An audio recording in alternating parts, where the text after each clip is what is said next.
One Wichita Falls family says they owe their lives to many strangers who lended helping hands following a bad accident last week in between Paris and Bonham. Curtis Jackson sat down with the family today, and they say, Curtis, this is nothing short of a miracle.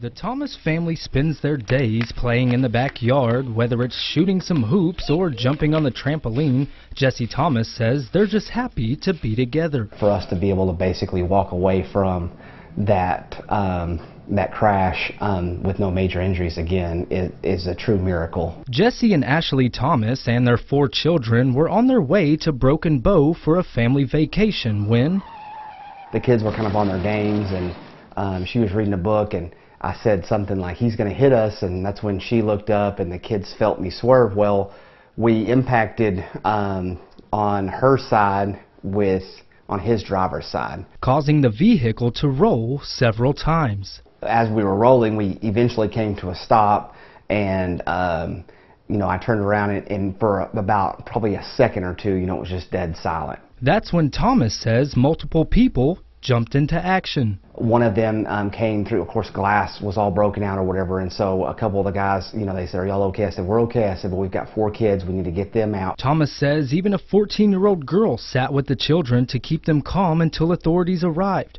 He says without the help of many complete strangers, they may not be alive. We had to unbuckle to get out, so then we're unrestrained in a vehicle that's in oncoming traffic turned on its side.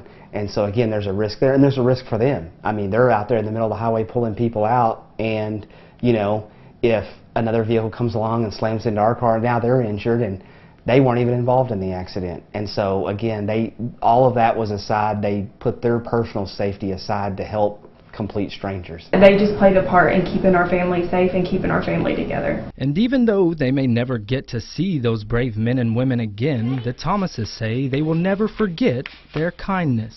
Curtis Jackson, KFDX 3 News. All members of the family were able to walk away with minor injuries. You saw them running, jumping, playing there, which was so wonderful. A young man in the other vehicle suffered non-life-threatening injuries as well.